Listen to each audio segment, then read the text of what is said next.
Saan?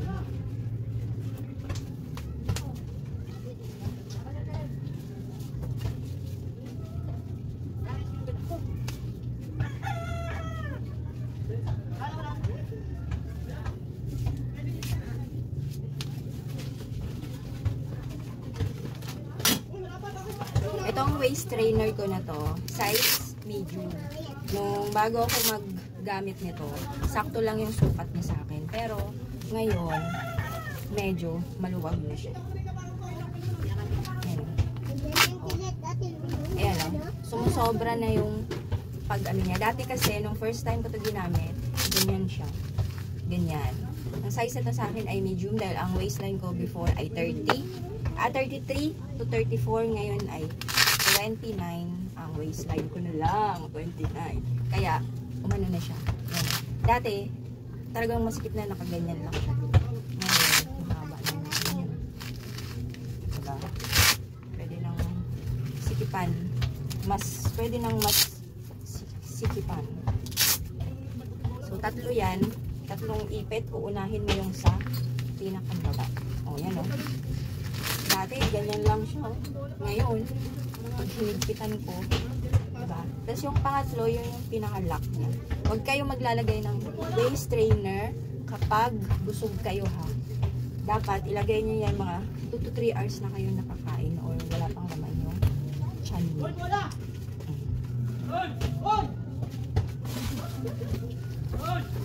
So, kasya pa rin naman yung medium. Sisikipan lang.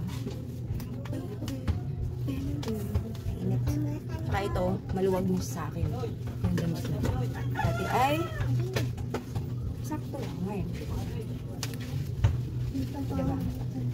Ano to eh, para ma-shape ulit yung baywang. Pero may bil-bil pa rin ako.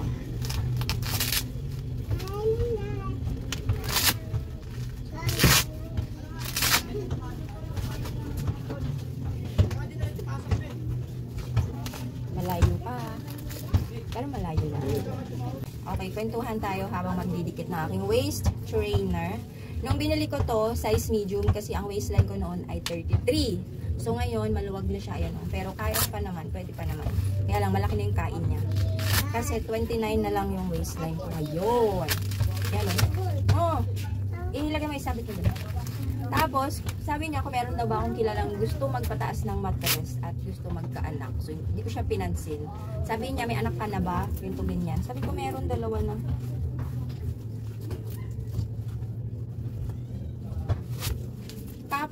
Tapos, sabi niya, pataas natin yung mattress mo kasi mababa na.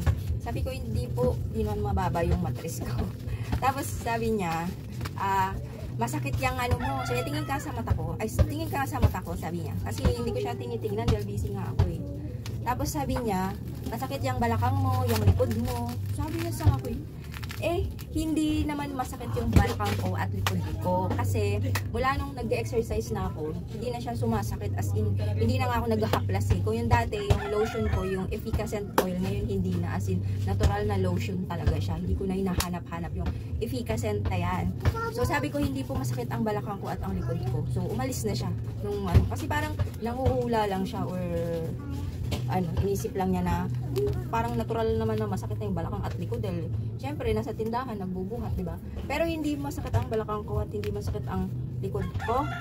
Kaya hindi niya ako nabudol. Pero dati nabudol ako ng mga ganyan na. Pati yung mga budyaw na nagbebenta ng bracelet na anti daw. Eh ilang beses ako na niyan ngayon. Hindi na. So, nung pagkasabi niya na, sabi niya, masakit yung balakang mo at yung likod mo, eh, hindi naman masakit ang balakang ko at likod ko. Kaya, sabi na lang siya na, may kakilala ka ba na, gusto magkaanak? Sabi ko, wala po, ihanap po kayo dyan sa dulo. So, ayan, tignan nyo, laki ng kinay ko. Yung waist trainer, pang siya, para bumalik sa shape yung, yung baywang mo, katulad niyan. So, wag nyo itong susuotin kapag bagong kain kayo. Dapat 2 to 3 hours nang bumaba yung kinain nyo or wala pang laman yung tiyan nyo.